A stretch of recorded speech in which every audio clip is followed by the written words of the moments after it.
छोड़ कबीर परमेश्वर जी की जय। बंदी छोड़ गरीबदास जी महाराज जी की जय। स्वामी रामदेवानंद जी गुरु महाराज जी की जय हो।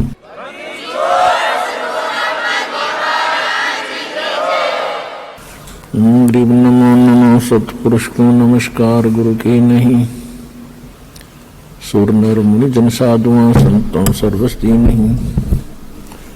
सतगुरु साहेब संत सब डंडो तुम प्रणाम। आगे पीछे मध हुए तिनको जा कुर्बान। नराकार निर्विषम काल जाल वैवंदनम।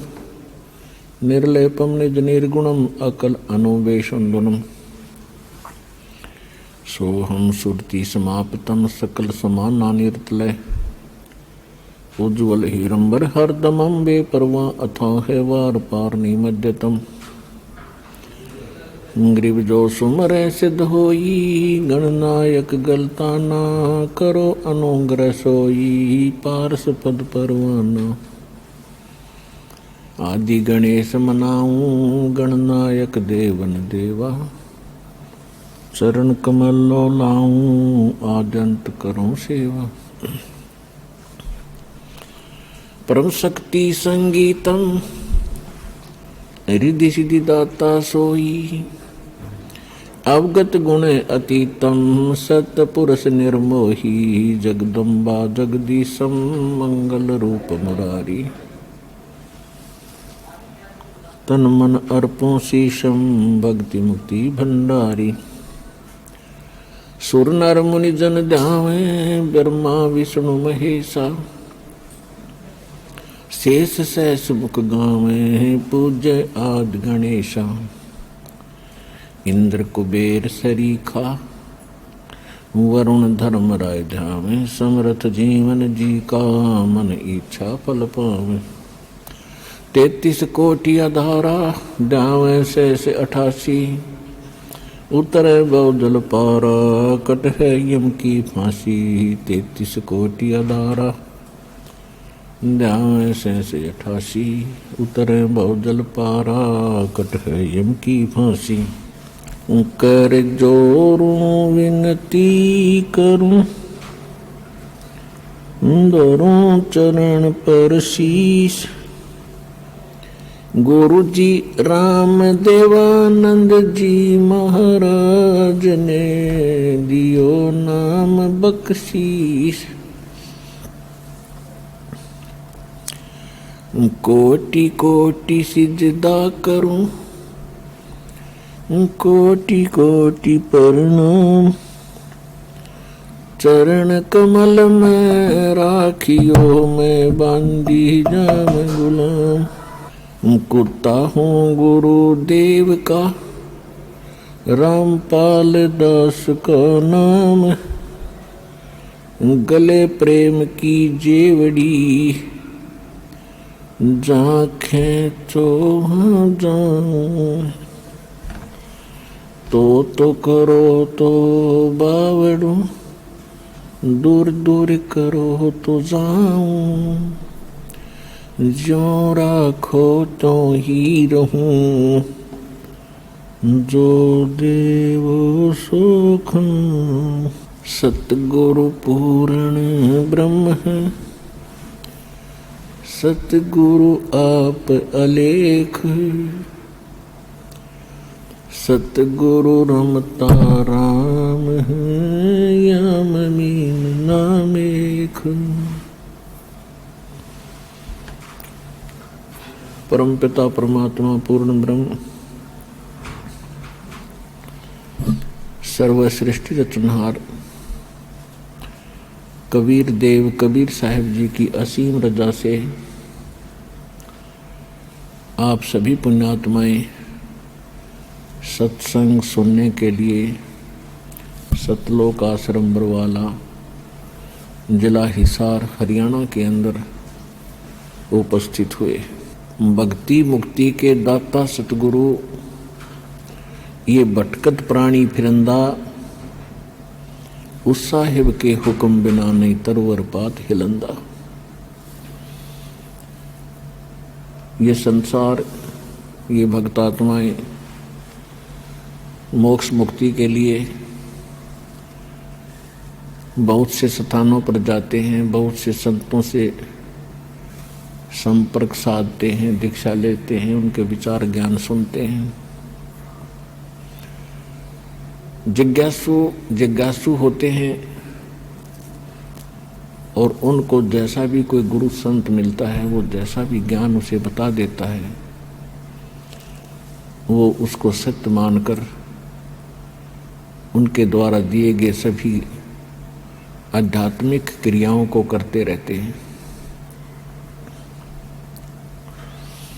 जब तक सतगुरु नहीं मिलते तब तक ये प्राणी मोक्ष प्राप्ति नहीं कर सकते और इस संसार के अंदर भी अपने दैनिक जीवन में भी कोई सुख अनुभव नहीं कर सकते। इसलिए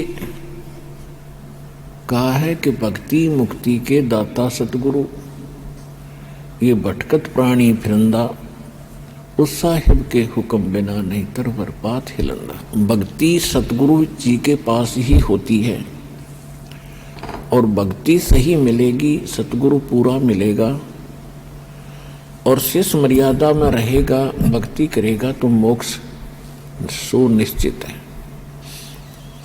इसमें कोई शंका करने की आवश्यकता नहीं।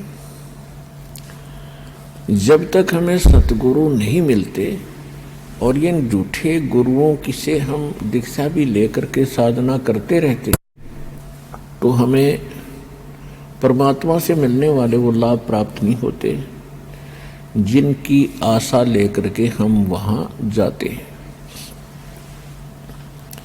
फिर कुछ दिन वहाँ जाते हैं तो फिर मन में आता है कि कोई लाभ नहीं हो रहा, तो कोई दूसरा व्यक्ति बता देता है कि मैं वहाँ जाता हूँ, वहाँ से ऐसे बहुत से लाभ होते हैं। फिर वो वहाँ जाना शुरू कर देता है।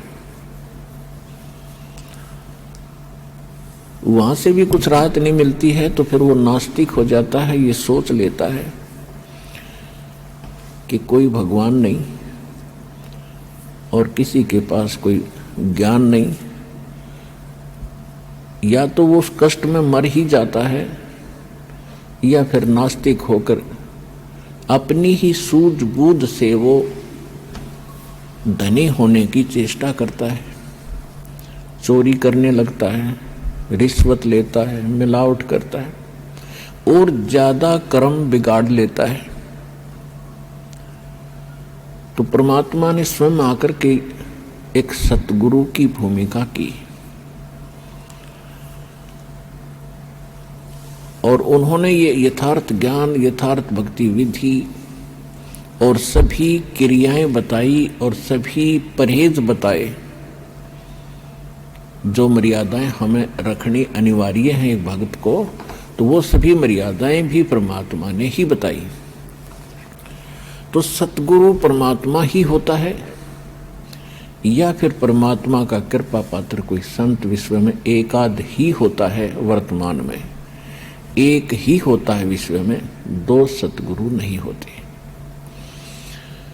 तो कहने का भाव यह है कि जब परमात्मा सतगुरु की भूमिका करने आए थे सन 1398 से सन 1518 तक काशी शहर के अंदर एक जुलाहे के रूप में, एक सिंपल मैन के रूप में अपना दैनिक कार्य करके दिखाया।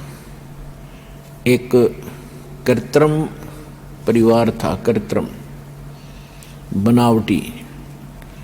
वो कैसा था कि परमात्मा सतलोक के अंदर रहते हैं।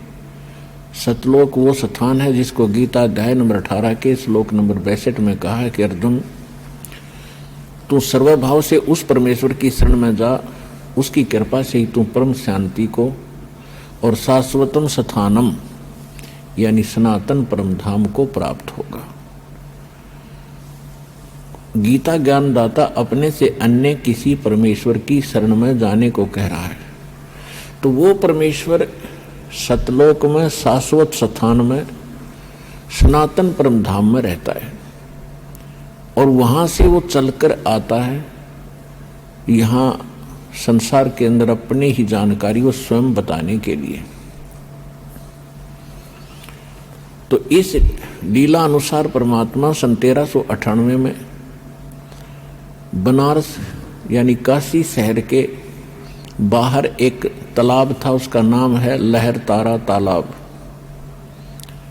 उसके अंदर कमल के फूल के ऊपर आकर विराजमान हुए, एक नवजात शिशु का रूप धारण किया।